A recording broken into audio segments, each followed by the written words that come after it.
I'm Olivia. And I'm Kenzie. On today's segment of Barstool Business, we'll be focusing on a local business, Seasonal Flyers. I'm here with Seasonal Flyers founder Anthony Banio. Anthony, can you please tell us about one of your aha moments in your business? Yeah, so coming up with one of our aha moments was probably when we were in the bookstore realizing everything's too expensive, not really that unique, and we're sitting around brainstorming some ideas, and we're like, man, we got this awesome idea for a family weekend shirt. Like, there's a market there, parents are going to want to buy it, and it's unique, creative, and that was probably our top moment. So what are some of the biggest lessons you've learned since starting your business? So we've learned quite a few lessons. One of the most important ones would be checking ahead for apps that charge an interest fee. You know, we didn't really do that with our Square app, and we had some unexpected charges there. Managing our inventory better, just making sure we have everything organized, and we had a couple shirts that were pre-sold that we brought to sell to people and kind of didn't end up happy with that, but that was our biggest thing, and just making sure we hit our deadlines. Going forward, how are you planning on pivoting your business? So we're making sure that we have a fully revolutionized products that really hit the student body and what they want from our business. We want to make sure that our products are relevant, high quality materials. So yeah, we've had a little bit of pivots about how the business is going, such as not doing fully seasonal events, but sticking with the clothing apparel brand still. So Anthony, nobody's perfect. Tell me about some challenges you faced. So as a group, we have a lot of strong-headed minds, and I'd say we have so many great flowing ideas that at times it's hard to make sure that we execute every idea that we have, or making sure we reach our deadlines. We had an opportunity for a product to come out in October, but we kind of missed the deadline on that, and it's all right. We rebounded from it. We have some new products coming out that we're really excited about. We think the students are going to like, but yeah, like you said, no one's perfect, but we just keep moving forward from it. We have Aaron Crowther, designer for Seasonal Flyers. Aaron, could you tell us some background information on the company and some business operations of the day-to-day? Sure. So basically when we're coming up with the design, we sit down as a group and we talk about different things we would want to try out based on the things going around on campus. So then that gets down to my job. So then I go ahead and design a logo, and once I do a few sketches, show them to the group, and we decide which ones we like, which ones we want to pursue, and we go from there. Sounds cool. Where are you currently sourcing from? So for Family Weekend shirts, we got shirts from Logos at Work here in Dayton. So at the time it was our best option because it was really convenient that it was a 5-minute drive, so it was nice to be able to pick up the shirts right away. But we did have a little inconvenience with material. We originally wanted to pursue comfort colors, and Logos would have had to ship that in, and would have taken a little too long for us to get it in time. So that's kind of where we're at with them. So for the most part, has it been smooth sailing, or have you run into any problems? So for the most part, it's been pretty smooth sailing, but we did recently notice that we had a slight problem that we didn't receive the discount that we were previously shown on the quote for our product. So that actually brought our gross margin down 3% than what we originally expected it to be. So right now, as we're pursuing other products and getting ideas, we're planning on getting quotes from multiple different sources, so expand our options.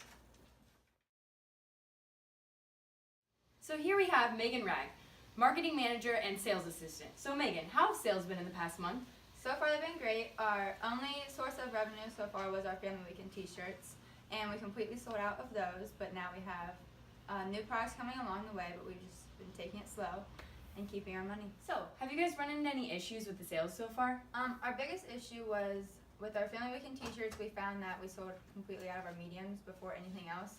So when we kept selling, people only wanted mediums and not smalls or extra larges, and we had too many XXLs, so I think in the future we just order less XXLs and just more mediums and not as many smalls either. Here we have Sam Kudnick, marketing manager. So Sam, what kind of things have you been doing to promote your product? So we've been doing, our main channel has been Instagram, so I am in charge of the Instagram and running it, and we've been doing a lot of polls lately. So basically when we have our team meetings, we think of a product that we all agree on, and then we put it on Instagram, and many times the polls go against what we thought we wanted to do, so a lot of times we make a change from what the people want. So are there any costs for doing any kind of your marketing, and what are your plans for the future? Fortunately, Instagram is free to use, and that's our biggest platform, so we've done really well with that. And in the future, we want to start getting connected with UD Facebook pages so that we can get the word out to people who aren't necessarily know about the sophomore experience and get them involved more. So Riley, tell me about the numbers. So here you can see we have our balance sheet, and our current assets, we have cash of $6,392.15, but we have no accounts receivable because all of our inventory was sold, which means we have no inventory left over. So our total current assets are what our cash was of $6,392. And we also don't have any other assets such as plant, property, or equipment because we just got the inventory. We didn't have any, other supplies we needed. And so our total ending assets was $6,392.15. And then over to the liability side, we have accounts payable of $5,000, which is a loan that we got in the beginning of the semester, and our retained earnings, which were $1,392.15, and that is our gross profit. And so the total liabilities and equity is $6,392.15. And you know what they say, there's nothing better than a balance sheet that balances. Now tell me about these numbers. So here we have our income statement, and we had sales revenue of $2,250. Like I said, we sold out of all of our shirts. And the cost of goods sold was $754.65, bringing our gross profit to $1,495.35, which leads us to our gross margin of about 66%. Now, our operating expenses, we had transaction fees with our Square app that we used of about $8.20, and other miscellaneous expenses of $95. So our net operating income was $1,392.15, and that is also our net income. So over to our key metrics, we had, like I said earlier, we had sales of $2,200. Gross profit is the same over here, and profit is $1,392.15. But customer involvement, so this was really big on a priority of us. Like Sam said earlier, we sent out Instagram polls, and just recently they responded. We sent one out last week, and they responded with a high percentage of hoodies instead of crew necks for sweatshirts that we're trying to, a new product that we're trying to push out. And so we also have product innovation as one of our key metrics.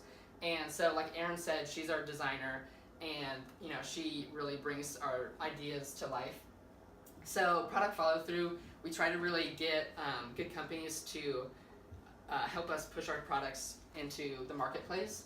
And then for sales, our sales forecast, we're predicting, since we're rolling out new products within the next few weeks, we're predicting our sales to jump up. And then a little slight decrease in December since we're on break and we're not on campus to sell.